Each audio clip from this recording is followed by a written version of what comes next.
네, 지난 시간에 이어서 우리 인구와 가족 계획 5번째 그 인구 문제 및 인구 정책부터 이어서 들어가도록 하겠습니다. 409페이지 펴시면 5번째 단원 나오고요. 자, 인구가 과잉되거나 인구가 너무 줄어들게 되면 이제 인구 정책을 펼치게 되죠. 우리나라의 경우는 이제 인구가 예전에는 늘어서 인구 억제 정책을 폈었었는데 지금은 이제 그 억제 정책에 너무 효과가 발현이 너무 많이 되는 바람에 지금은 현재는 오히려 출산 장려 정책을 펴고 있습니다. 그래서 아이를 1년에 뭐 거의 OECD 국가들의 그 기준에 비해서도 그거에 비해서도 미치지 못하는 숫자의 아이들이 나오고 출산이 되어지고 있기 때문에 지금 현재 우리나라에서는 인구 그 증가, 출산 장려 정책을 펼치고 있다라는 거 염두에 두시면서 보시면 될 것 같고요.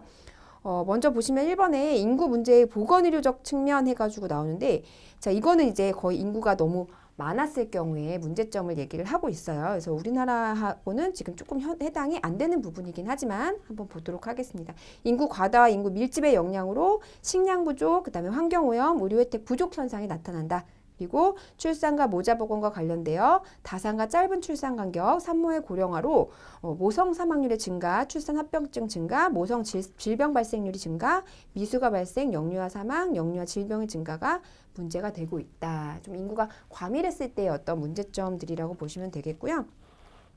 자, 인구 문제의 사회 경제적인 측면, 우리 사회적인 측면은 역시나 뭐 여러 가지 주택 부족이라든지 또는 뭐 쓰레기 등의 어떤 환경 오염 이런 것들이 나올 수가 있겠고, 또 교육 문제도 인구 증가에 따른 교육비 부담 능력, 그다음에 교육 시설의 미비 등의 어떤 증상이 있겠죠.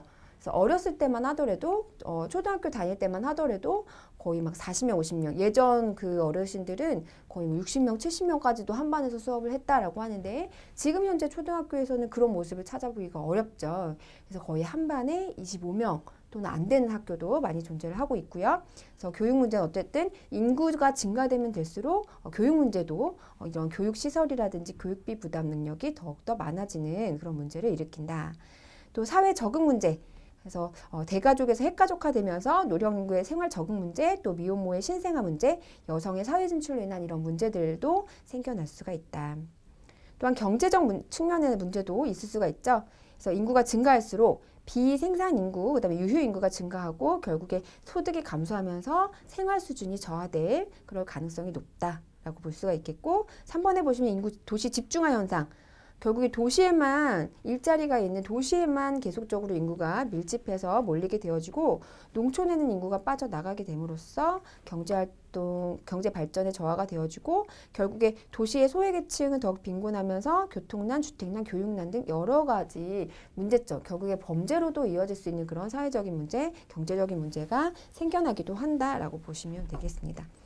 자, 그래서 이러한 인구가 너무 과밀하거나 인구가 너무 적은 어느 적정 수준의 인구를 유지하기 위해서 국가적으로는 많은 정책을 펼치고 있는데 특히 이런 인구 정책이라는 것이 바로 그런 개념이에요. 그래서 인구가 너무 많을 경우에는 인구 뭐 출산을 조금 장려하지 않는다든지 인구가 좀 적을 때는 더욱더 출산할 수 있도록 정책을 편다든지 하는 이런 식의 어떤 정책을 들어서 인구의 적정 수준을 유지하고자 하는 그런 정책들을 얘기를 합니다. 그래서 크게는 중요하게 보셔야 되는 게 인구 정책이라고 했네요. 정책인데. 자, 정책의 분류. 자, 인구의 조정 정책, 그다음에 인구의 대응 정책 두 가지로 분류를 할 수가 있습니다. 인구 조정 정책이라는 것은 국가가 인위적으로 개입을 하는 거예요. 국가가 인위적으로 개입을 해서 현재의 출생, 그다음에 사망, 그다음에 인구 이동과 같은 이상적인 인구 상태를 바람직한 방향으로 유도하는 그런 정책들을 우리가 인구 조정 정책이라고 얘기를 합니다. 그래서 대부분 뭐 출산 조절, 그죠? 지금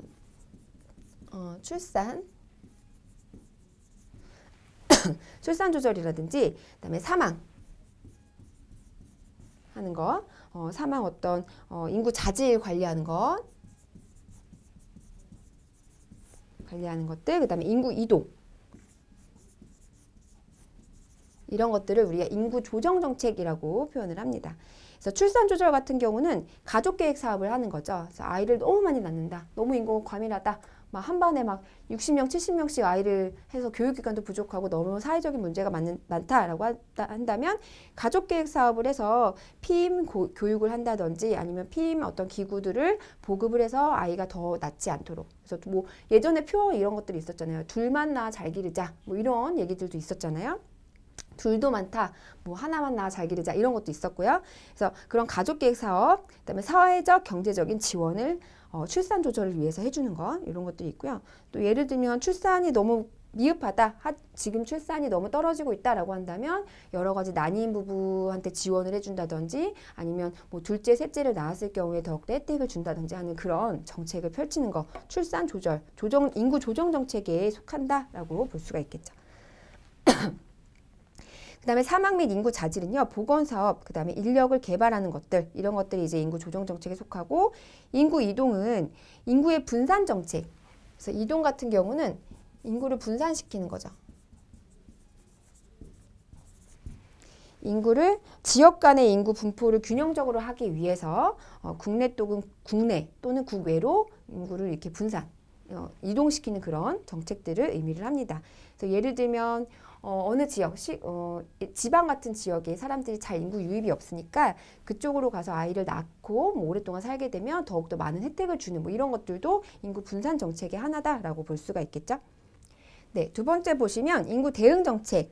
자, 인구 대응 정책은 식량, 그 다음에 주택, 그 다음에 교육, 고용, 소득, 자원 등의 문제를 해결하고 경제 및 사회 개발을 통해서 인구가 증가했을 때 여러 가지 어떤 사회 경제적인 시책을 마련해서 그것들을 대비하는 것, 그것의 대책을 대응하는 것들을 우리가 인구 대응 정책이라고 얘기를 할 수가 있습니다. 그래서 만약에 인구가 많아진다 그러면 뭐 교육시설들을 더욱더 늘리고 그다음에 뭐 쓰레기 분뇨 처리장 이런 시설들을 더욱더 늘려서 그 인구에 맞게끔 그 인구가 잘 살아갈 수 있게끔 그런 여러 가지 사회 경제적인 시책을 늘리는 것을 우리가 인구 대응 정책이라고 보시면 될 것 같아요. 자, 그렇다면 우리나라 인구 정책 방향 해서 나와 있는데요. 두 번째 줄 보시면 이제 큰일 났어요. 2021년도에는 거의 인구 성장률이 0%에 도달할 것이다 라고 예측을 하고 있습니다. 그리고 이렇게 아이는 점점 없어지는 낳는 아이, 출생수는 줄어든 데 비해서 노인들, 노령화의 경향은 더욱더 높아지기 때문에 더욱더 지금 우리나라 인구 정책 방향 시책이 굉장히 중요하게 질적인 어떤 인구 정책으로 변화되어야 되는 상황에 놓여져 있는데요. 첫 번째 보시면 인구 증가 억제 정책. 이거는 예전에 우리 60년대, 70년대 그런 가족계획 사업을 얘기를 합니다. 1960년대부터 쭉 계속적으로 가족계획 사업을 했었었는데 어느 순간 시점에 이르러서는 아이를 더 이상 낳지 않는 그런 추세가 된 거죠. 그래서 지금에 이르게 되었는데 자, 우리나라는 인구 정책의 출발이었으며 이를 위해 정부는 가족계획 사업을 채택을 하였다라고 해서 예전에 1960년대의 평균 아이 낳는 합계 출산율이 거의 6.0명 정도가 됐습니다. 그런데 이렇게 인구 증가가 되는 것을 억제하는 이런 억제 정책을 펼친 결과 1983년도에는 합계 출산율이 2.1명으로 확 줄었죠. 그래서 아주 성공적으로 인구 증가가 억제되어지는 정책적으로 굉장히 성공을 이루었지만 결국에 지금은 다시 출산 장려 정책으로 가고 있는 시점에 이르렀다라고 볼 수가 있겠습니다. 자, 두 번째 보시면 인구 분산 정책. 그래서 수도권에 너무 도시에 과밀화되어 있는 이런 인구를 분산하기 위해서 많이 노력을 했는데 또 불구하고 지금 아직도 도시화 그저 과밀화, 대도시에 도시 인구가 집중되어 있는 그런 현상을 띠고 있는 거죠. 그래서 이것도 우리 선생님들이 한 번씩 그냥 읽어보시면 되겠습니다. 세 번째로는 뭐 해외 이주 사업 정책도 했었었는데요. 이것도 크게 큰 효과를 구하지는 못했다라고 보시면 될 것 같아요. 그래서 오히려 지금 요새는 저출산 고령화 대책을 세우기 위해서 그래서 출산 장려를 지금 하고 있는 실정에 있고 세로맞이 플랜이라고 해서 계속적으로 출산 장려, 아이를 더욱더 많이 낳을 수 있는 그런 환경이나 이런 시책들을 지금 강구하고 있는 그런 상황입니다. 그래서 1차, 2차, 3차까지 해서 세로맞이 플랜 2020까지 나온 상황이 있고요. 참고적으로 자, 지금은 출산 장려 정책을 펴고 있는 상황이다라는 것만 알아두시면 될 것 같습니다.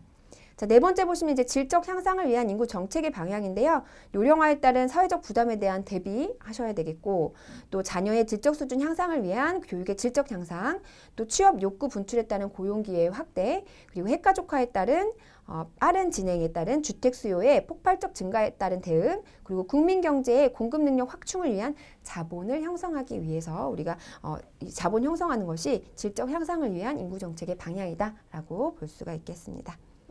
자, 이렇게 해서 우리가 1절 인구에 대해서 살펴봤었고요. 이제 두 번째 절이죠. 가족계획 보도록 하겠습니다. 자, 가족계획은 가족계획 정의부터 해서 목적, 필요성, 그리고 가족계획 사업의 내용까지 살펴보고, 특히나 이 단원에선, 이 부분에서는 그 피임 방법이 굉장히 중요해요. 그래서 어떤 피임의 방법이 굉장히 여러 가지가 있는데, 영구적인 피임법은 무엇이 있는지, 그 다음에 일시적인 피임법은 무엇이 있는지, 그 다음에 피임의 종류, 어떨 때 어떤 피임을 사용하는 것이 가장 좋은지, 각 피임 방법의 장단점 유무를 좀 주의 깊게 보셨으면 좋겠고요. 일단 가족계획부터 정의 필요성 내용부터 같이 들어가 보도록 하겠습니다. 자, 가족계획이란 하고 나와 있네요. 412페이지고요. 결혼한 부부가 그들의 자녀에 대한 출산계획, 즉 출산 시기, 그리고 간격, 자녀 수를 조정해서 결국에 내가 원할 때 맞는 아이를 태어나게 해서 여러 가지 건강한 자녀의 출산과 양육을 결정하고, 그다음에 모성의 건강과 가족의 건강을 향상시키고자 하는 것이 가족계획의 정의다라고 보시면 되겠죠. 그래서 예전에는 이런 가족계획이라는 게 없었어요. 우리 예전 그 1900, 그죠? 한 50년대, 60년대 이럴 때는 너무 엄마가 아이를 이런 피임이나 이런 것들이 너무 보급이 안 되어져 있고, 그런 개념, 가족계획의 어떤 개념이 너무 없어서요.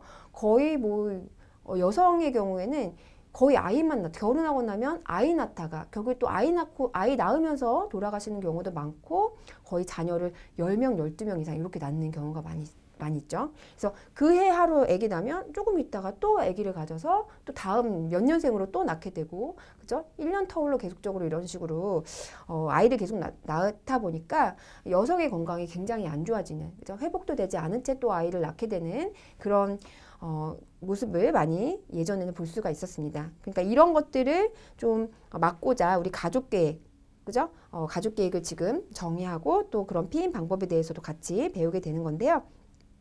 자, 두 번째 보시면 가족계획의 목적 및 필요성 보시면 모자보건 측면, 엄마의 어떤 질병 예방, 그죠? 그리고 건강관리, 자질 향상 및 체력을 증강시키기 위해서 터울을 두고, 아이를 낳더라도 터울을 두고, 그리고 엄마의 몸이 정상으로 돌아오고 또 건강한 상태가 유지되었을 때 아이를 낳아야지만 아이도 엄마도 모두가 다 건강을 유지할 수 있기 때문에 모자보건 측면에서는 굉장히 가족계획이 필요하다라고 볼 수가 있겠고요. 또 여성 해방 측면, 굉장히 되게 문구가 굉장히 강렬한데 여성 해방 측면이래요. 자, 원치 않는 임신의 예방과 원치 않는 임신을 통한 건강 상실의 예방이다. 그래서 내가 지금 몸이 굉장히 안 좋은 상황인데 어떻게 하다 보니 또 아이를 갖게 됐을 때 그 여러 가지 발생될 수 있는 여러 문제점들을, 그죠? 예방하기 위해서 우리가 가족계획을 실시한다라고 볼 수가 있겠고요. 네, 세 번째, 경제 수준 향상과 생활 양식의 개선 측면. 각 가정의 구성원 수가 가정 경제에 미치는 영향이 굉장히 크기 때문에 각 가정의 경제 수준을 고려한 가족 계획을 통해서 경제와 문화 생활 수준의 향상과 생활 개선을 가져올 수 있을 것으로 예측이 되어지고요. 또 윤리 도덕적 측면. 자, 우리나라 특히 심하죠. 남아선호 사상의 개선이 필요합니다. 그리고 핵가족화되어 있고 사회보장제도로 인한 노후 생활이 보장되어야 되기 때문에 우리가 또 아이를 가족 계획을 통해서 낳아야 된다. 또 성교육의 필요성, 그래서 건전한 성생활과 올바른 피임 방법, 또 건강한 임신과 출산 등에 관한 지식 확보를 위한 성교육이 필요하기 때문에 우리가 가족 계획을 하는 것이 중요하다라고 보시면 되겠죠. 자, 그러면 가족 계획 사업의 내용 보시면 결혼 연령, 선생님도 한 번씩 읽어보시면 되겠고요. 우리 초산 연령도 한번 읽어보실게요. 근데 25세 이전에 초산을 하고 35세 이전에 단산을 하는 것이 좋다라고 나와 있는데 사실 지금 우리나라 현실에는 조금 맞지 않는, 그죠? 그래서 지금 25세 이전에 초산하는 경우는 거의 극히 드물고요. 또 거의 대부분이 35세에 지금은 출산을 해도 아이만 낳아다오, 뭐 이런 지금 사회적인 분위기입니다. 그래서 물론 이제 엄마의 몸을 위해서는 55세 이전에 초산, 35세 이전에 단산하는 경우가 좋지만 지금 현재 상황에서는 조금 이렇게 하는 것이 좀 어려울 수 있다. 그런데 이렇게 하는 게 좋은 이유가 불임증의 조기 발견 또는 조기 치료할 수 있고 초산이 늦을수록 난산율이 높으면서 자녀 수의 터울 조절하기에도 편하고 또 자녀 양육에 대한 부모님의 책임을 완수하기 위해서 이렇게 초산 연령대를 조금 일찍 잡는 것이 좋다라고 나와 있고요. 자, 출산 간격 보시면 2, 4년이 좋대요. 그래서 2년 터울 또는 3년 내지 4년 터울까지가 좋다. 너무 터울이 많이 지게 되면 두 아이가 또 형제 자매 서로 그죠? 그 노는 형태가 맞지 않을 수가 있고요. 그래서 분만 후에 정상적인 신체 조건을 형성해서 엄마의 몸이 건강하게 돌아왔을 때 또 아이를 낳는 것이 아이를 위해서도 엄마를 위해서도 좋겠죠. 그래서 터울이 너무 길면 정서 발육, 성격 형성, 형제 간의 애정 문제 등이 생길 수가 있다라고 보시면 되겠습니다. 자, 출산 횟수까지도 나왔네요. 부모의 건강 상태, 경제 능력, 가정 환경 등에 따라서 계획하지만 일반적으로 한두 명이 적당하다라고 나와 있습니다. 근데 지금 사회적인 분위기는 많이 나와주면 아주 국가에 이바지했다라고 이렇게 표현할 정도로 그죠? 그런 사회적인 분위기가 형성이 되어져 있고요. 자, 출산 계절은 봄이 좋다라고 나와 있어요. 그래서 아무래도 겨울에 하게 되면 또 뒤늦게 한 살을 더 먹게 되어지고 또 다른 일찍 태어난 친구들에 비해서 조금 성장 속도가 느릴 수가 있기 때문에 그죠? 봄에 태어나는 것이 좋다라고 나와 있고요. 또 임신, 섭생, 불구와 전응아, 기형아 출산 등의 예방을 위해서 먹는 것에 특히 신경 쓰고 조율을 해야 된다라고 나와 있습니다. 자, 그렇다면 이제 중요한 거죠. 가족 계획의 방법 나와 있는데 가장 합리적이고 가장 좀 합리적이고 또 편안한 방법 쉽게 할 수 있는 방법이 이제 피임을 해서 가족 계획을 하는 방법이에요. 그래서 피임 방법의 이상적인 조건 한 번씩 읽어보시면 돼요. 효과가 확실해야 된다.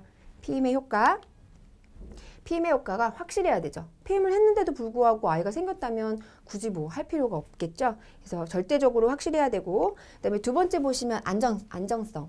그래서 내가 이것을 피임을 했는데 뭐 나한테 질병을 이것 때문에 유발했다라고 한다면 굳이 피임을 할 수가 없는 상황이 되는 거죠. 그래서 육체적, 정신적으로도 무해하고 성생활에 지장이 없어야 되고 피임에 의해 실패했더라도 태아에게 악 영향을 주지 않아야 되는 그런 피임법이어야 되고 자, 보건성 중요합니다.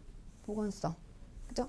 내가 이 시기에는 아이를 낳을 수 없는 상황이어서 피임을 했지만 나중에 정말 아이를 원할 때 이 피임을 해제했다 하더라도 아이가 금방 들어설 수 있을 정도로 굉장히 보건성이 우수해야지 저희가 안심하고 피임을 할 수가 있겠죠. 그래서 임신을 원할 때는 언제라도 임신이 가능해야 되고 수용성.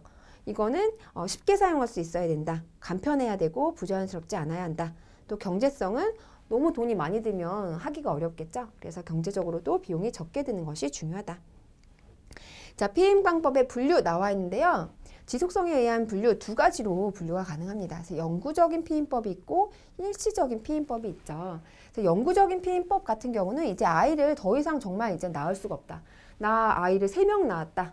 4명 낳았다. 나는 더 이상 이제 아이가 생기면 너무 힘들 것 같다 하는 그런 부부들한테 추천이 되어지는 게 바로 영구적 피임법이죠.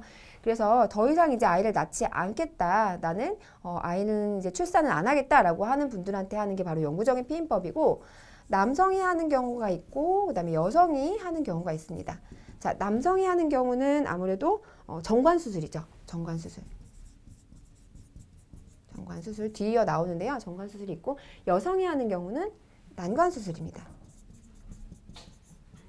그래서 이 두 가지를 했을 때 영구적으로 하는 그런 피임법이 된다. 자, 일시적인 거는 너무나 많아요. 대표적인 게 이제 콘돔. 그죠? 콘돔을 사용할 수 있고 먹는 피임약, 그다음에 루프라고 해서 자궁 내 장치하는 거, 그다음에 월경 주기를 이용해서 굉장히 규칙적으로 월경을 하시는 분들은 이제 월경 주기를 사용해서 배란이 되는 그 시기를 관계를 피하시면서 피임을 하시는 방법도 있고요. 또 다이아프램, 살정제 등을 사용해서 일시적으로 내가 원하는 시기에 아이를 갖지 않도록 하는 거 피임 방법이 있습니다. 자, 피임 원리에 의한 분류도 있는데요. 이거 우리 선생님들 한 번씩 읽어보시면 될 것 같아요. 외과적인 피임법을 보시면 이건 영구적으로 하는 거고 물리적으로 하는 거, 화학적으로 하는 거, 호르몬적으로 하는 것들 다 분류돼서 나와 있기 때문에 한 번씩 읽어보시면 되겠습니다. 자, 그렇다면 415페이지에 피임방법의 종류 및 장단점 나와 있는데요. 자, 기출되었던 부분이기 때문에 우리 선생님들 이제 눈여겨보셔야 되고 하나하나 살펴보셔야 되겠습니다. 자, 먼저 일시적인 피임방법하고 그 다음에 영구적인 피임방법 두 가지로 나뉘는데 일단 영구적인 피임방법 먼저 볼게요. 그래서 417페이지에 보시면 방금 말씀드렸던 영구적인 피임방법 남성은 정관수술, 여성은 난관수술을 통해서 영구적으로 피임을 한다. 그래서 정관수술 같은 경우에는 정관을 묶어서 정자가 나오는 통로를 막죠. 그래서 요거는 아마 이제 뭐 근무하시면서 수술 진짜 진행해 보셨던 우리 선생님들도 아마 계셨을 텐데, 자, 이렇게 묶어서 통로를 막기 때문에 좀 수술은 굉장히 간단하지만 그 뒤에 조금 보셔야 되죠. 그 효과나 이런 것들을 좀 보셔야 됩니다. 장점을 보시면 영구적이고 수술이 굉장히 간편하다. 간편하게 수술을 하지만 단점을 보시면 수술 후에 장기간이 지나면 복원 수술이 굉장히 어려워요. 한번 그쪽을 묶어놨기 때문에 다시 복원해서 영구적이잖아요. 다시 아이를 낳을 수 있도록 풀었다 하더라도 그 정자가 다시 나오지 못할 수도 있다. 또한 자녀 정자가 드물게 자연재개로 임신 가능성이 있을 수가 있다 라고 보시면 되겠습니다. 그래서 단점도 한번 읽어두시고요. 장점도 영구적이고 수술이 간편하지만 피임 효과가 100%, 그 다음에 성생활 장애가 없고 정액력의 변화가 없고 필요시 복원이 가능하다라고 했는데 복원이 잘 안 되는 걸로 알고 있습니다. 그래서 요거는 헷갈리실 수 있으니까 그냥 지워두시는 게 좋을 것 같아요. 자, 금기는 주의점은 수술 후에 그 남성분이 이제 이런 정관수술하고 난 다음에 바로 격한 운동이나 이런 것들을 하시면 안 돼요. 그래서 수술 후에 심한 운동을 피하시고 목욕과 성생활은 일주일 정도를 금해 주시는 것이 좋겠습니다. 또한 수술 후에 항생제 3일 정도 투여하시고요. 수술 후에는 2, 3개월 다른 피임법과 병행하거나 적어도 2번 정도 정액검사를 실시하셔야 돼요. 자, 정관을 묶어놨는데 그 정관에 남아있는 정자들이 있을 수가 있겠죠. 그래서 이 정자들이 다 빠져나올 때까지 정액검사를 한 2번 정도를 실시해야 완벽하게 이 정자들이 다 빠져나오기 때문에 정액검사를 2번 정도 실시하시던지 아니면 정관수술하고 2, 3개월은 다른 피임법, 콘돔이라든지 이런 것과 같이 사용을 해서 안전하게 그리고 완벽하게 피임 효과를 볼 수 있어야 한다라고 보시면 되겠습니다. 자, 영구적인 피임법 두 번째 방법은 난관수술인데요. 난관수술 역시 비슷해요. 원리는 난관을 묶어서 난자가 난관으로 통과하지 못하게 한다. 아니면 아예 난관을 절제하는 수술도 할 수가 있겠고요. 그래서 난관에 관련된 수술. 자, 장점은 영구적이다. 피임 효과가 100%이다. 라고 보시면 되겠고요. 보건 수술이 어렵고 두 번째 보시면 밑줄 치실게요. 자궁의 임신이 가능해요. 그래서 나팔관을 통해서 임신이 돼야 되는데 자, 난관을 묶어놨기 때문에 혹여나 난관이 이제 나와서 정자랑 만났을 경우에는 다른 곳에 가서 자궁의 임신이 될 가능성이 있다. 그리고 수술 합병증이 많고 감염률이 높기 때문에 주로 추천하는 것은 남성이 정관수술, 만약에 영구적으로 피임을 해야 된다, 두 부부 간에 영구적인 피임이 필요하다라고 했을 때는 주로 남성이 정관수술을 많이 실시를 하는 그런 모양을 띠고 있습니다. 자, 앞으로 오셔서 415페이지에 보시면 이제 일시적으로 하는 피임법은 두 가지로 또 나뉘어요. 일시적으로 하는 거는 자연적인 어떤 피임법이 있고요. 보시면 자연적으로 하는 피임법이 있고 그다음에 약물을 사용하는 약물 피임법이 있다. 또는 기구를 사용하는 피임법까지 해서 기구 사용법, 기구까지 해서 이렇게 세 가지로 피임법이 나뉘어질 수 있다라고 보시면 되겠고요. 먼저 자연 피임법부터 한번 살펴보면 가장 좀 안전하다라고 볼 수가 있겠죠. 그래서 방법에는 월경주기법, 그다음에 기초체험법, 점액관찰법, 질외사정법 이렇게 네 가지로 나와져 있습니다. 네, 자연피임법이고요. 자연피임법에서 첫 번째 이제 월경주기법이 있습니다. 자, 월경주기법, 그 다음에 기초체험법, 점액관찰법, 질외사정법 이렇게 네 가지가 있는데 자, 월경주기법은 여성의 배란주기를 이용하는 거고요. 굉장히 월경이 규칙적으로 하시는 그런 분들한테 추천되는 그런 방법입니다. 그래서 굳이 약물이나 기구나 이런 것들 사용할 필요가 없기 때문에 후유증이 없고 정확하게 날짜 계산만 잘 하셔가지고 피임하시면 되는 게 바로 월경주기법이라고 볼 수가 있겠고요. 자, 두 번째는 기초체온법인데 이 우리 몸이 이제 호르몬의 영향으로 배란 시에 체온이 높아져요. 그래서 체온을 계속 재면서 갑자기 여성의 체온이 올라갔다라고 한다면 이제 배란이 되는 걸로, 그죠? 호르몬의 분비로 인한 배란이 되는 걸로 생각하시고 그때 관계를 피하시는 거. 그게 바로 이제 기초체온법이죠. 그래서 얘도 마찬가지로 약물이나 기구의 어떤 사용이 필요 없기 때문에 후유증이 없는, 하지만 단점은 매일매일 체크를 해야 돼요. 뭐 구강체온이라든지 아니면 애가체온이라든지 어떤 체온계를 사용해서 매일매일 기초체온을 체크를 해야 되는 그런 약간 단점이 있습니다. 자, 점액관찰법인데요. 자, 이 점액관찰법은 뭐냐면 이 배란을 할 때 배란 점액이라는 게 이제 여성의 그 질을 통해서 나오게 되어지죠. 그래서 이상하다 갑자기 생리는 아니지만 뭔가 몽글몽글하게 그 계란 흰자와 같은 그런 액체, 우리 보통 뭐 냉이라고도 하는데 그런 흰자 같은 것들이 이렇게 팬티에 묻어날 때 그 액을 자세히 살펴보시면 약간 젤리처럼 몽글몽글하게 생겼습니다. 그래서 그거를 손에 이렇게 묻히셔서 얘를 이렇게 늘리시면 그게 이렇게 늘어날 정도까지 굉장히 그 점성을 갖고 있는 그런 액체가 바로 점액인데요. 그게 나올 때가 바로 배란이 되는 그런 시점이다라고 보시면 되겠죠. 그래서 배란일 즈음에 분비물의 변화를 이용해서 얘도 마찬가지로 약물이나 기구의 그런 사용 없이 후유증 없이 배란일이 나올 때, 그 배란 점액이 나올 때 관계를 피하시고 피임을 하는 그런 방법이 되겠습니다.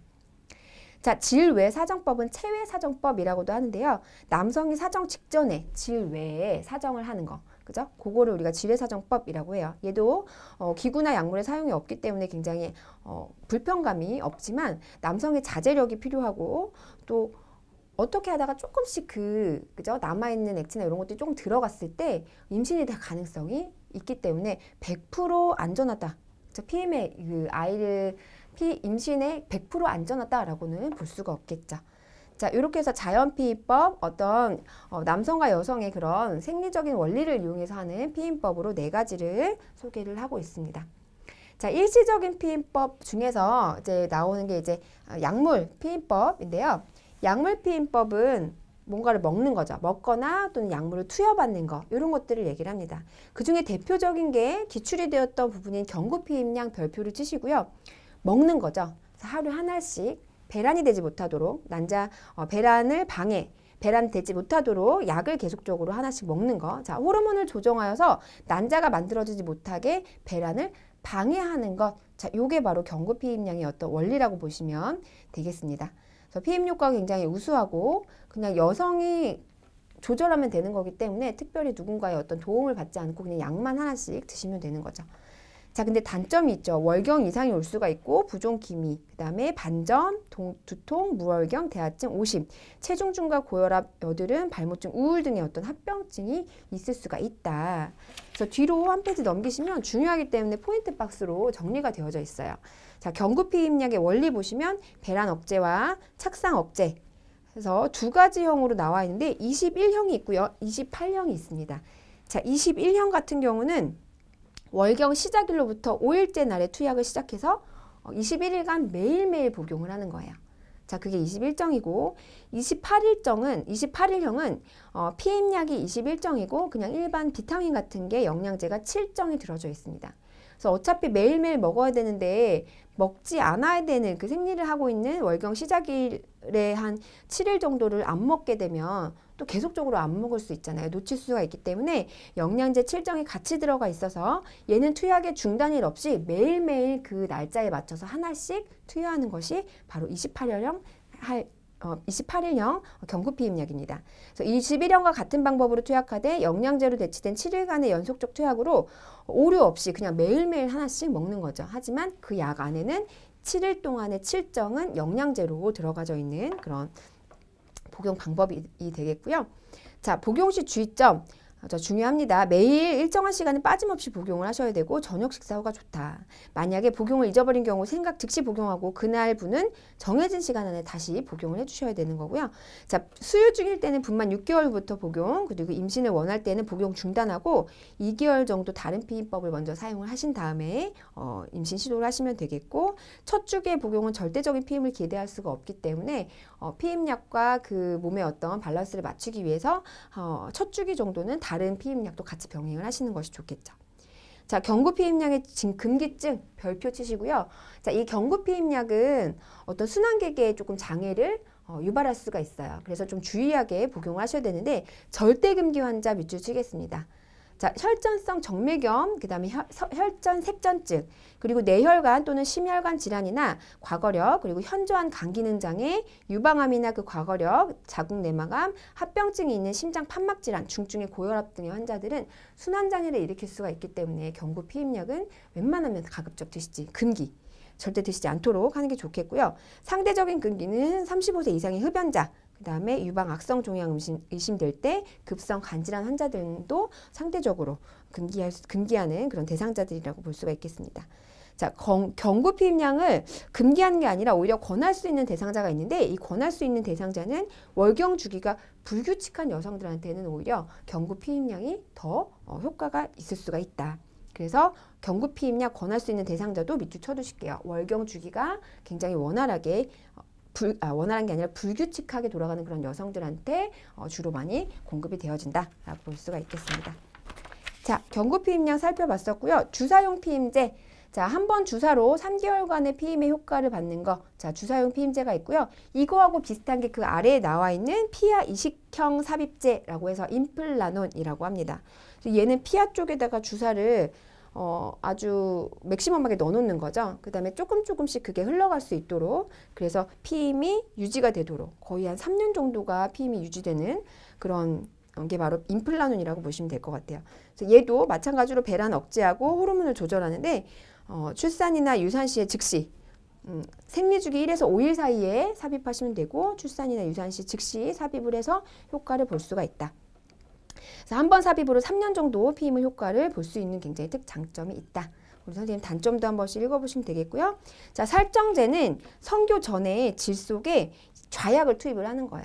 그래서 들어오는 정자들을 다 화학적인 방법으로 죽이는 방법이 바로 살정제라고 보시면 되겠습니다. 자, 뒤로 넘기시면 응급피임약 있는데요. 이것도 약물로 인한 그런 피임 방법이죠. 자, 호르몬제 수정란이 자궁에 착상하는 것을 방해하는 그래서 콘돔이 찢어진 경우나 원치 않은 임신 어떤 가능성이 있을 때 성폭력 뭐 이런 강간 이런 것들에 의해서 원치 않은 임신을 당할 가능성이 있을 때 바로 응급피임약을 그죠? 먹는 거죠. 네, 응급피임약의 단점으로는 생리불순 또는 속이 메스꺼리거나 유방이 붓고 뭐 동통, 두통, 무력감, 현기증 이런 것들이 올 수 있다라고 보시면 되겠습니다. 자, 이렇게 해서 우리가 응급 일시적인 피임약의 약물까지 살펴봤었고요. 이제 마지막으로 기구에 대해서 기구를 사용해서 하는 피임약 보도록 하겠습니다. 자, 피임 방법의 종류 및 장단점인데요. 자연 피임법은 월경주기 기초, 그다음에 점액관찰 치료 사정법, 그다음에 약물 사용법이 경구 피임약, 주사용 피임제, 피하 이거 임플라논이라고 했었죠. 임플라논.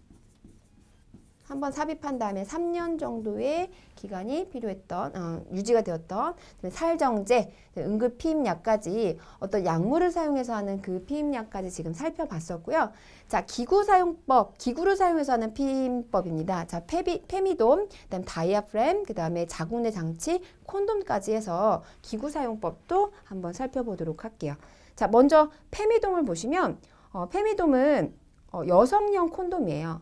그러니까 남성용 콘돔에 조금 반대는 아니죠. 거의 그러니까 남성도 콘돔이 있듯이 여성에게도 콘돔의 형태가 바로 뭐냐면 페미돔이라고 보시면 되겠습니다. 그래서 정자의 유입을 막는 거고 여성의 질 내로 어떤 고무 같은 그것을 감싸서 정자가 여성의 질 안쪽으로 경부로 침입을 하지 못하도록 만든 게 바로 페미돔입니다. 그래서 콘돔보다는 피임 효과가 우수하고요. 여성이 사용 가능하다라고 보시면 되겠죠. 첫 번째 보시면 단점은 콘돔보다도 비싸고 여성의 성적인 만족감이 감소되면서 불편감이 있다. 그래서 시판이 굉장히 짧아서 대중화되지 못한 그런 단점이 있다라고 보시면 되겠습니다. 자, 다이아프램은 돔 모양의 기구예요. 그래서 이렇게 생긴 이런 돔 모양의 어떤 기구로 자궁 경부를 덮도록 삽입을 해서 정자의 자궁 내 이동을 억제시키는 그 장치가 바로 다이아프램입니다. 그래서 얘는 장점은 하나의 기구를 해서 2에서 4년 정도까지도 굉장히 길게 한 번 삽입하고 나면 2에서 4년 정도 사용이 가능하다라고 보시면 되겠고요. 월경 기간에도 사용이 가능한 장점이 있는데 반면 단점은 연습이 필요하고 값이 비싸면서 부작용이 뭐 방광염이나 이런 것들이 올 수 있다라고 보시면 될 것 같습니다. 자, 우리 기출되었던 부분은 자궁내 장치, 그죠? 일명 루프라고도 불리는 자궁내 장치죠. 자, 이 자궁내 장치는요, 기구를 자궁 속에 넣어서 수정을 막는 데 쓰는 그 도구가 바로 자궁내 장치입니다. 그래서 우리 자궁이 이렇게 있다면, 그렇죠? 이런 식으로 자궁이 있다면, 여기에 이렇게 T자 모양의, 그죠? 이런 장치를 삽입하는 거죠. 이게 바로 자궁내 장치라고 보시면 돼요. 한 번 삽입하면 효과가 굉장히 오랫동안 지속이 되어지고 성교 전후로 조작할 필요가 없고 간편하고 경제적이다. 근데 이제 단점을 좀 주의 깊게 우리 선생님들 보실게요. 단점은 출산의 경험이 없거나 자궁 모양이 이상이 있는 그런 사람은 시술이 불가능하고 또 부작용으로 월경통, 부정출혈, 그다음에 월경량 증가, 자궁의 임신 골반염, 그다음에 자궁의 감염 가능성이 있다. 그래서 자연 배출 및 이탈로 피임 실패 가능성도 있다. 자, 모양 정도 기억해 두시고 장단점 꼭 기억을 해 주시도록 하겠습니다. 자, 자궁내 장치는 한번 기출되었기 때문에 다시 포인트 박스로 나와 있죠. 우리 418페이지에 펴시면 자궁내 장치 금기 대상자 해서 나와 있어요.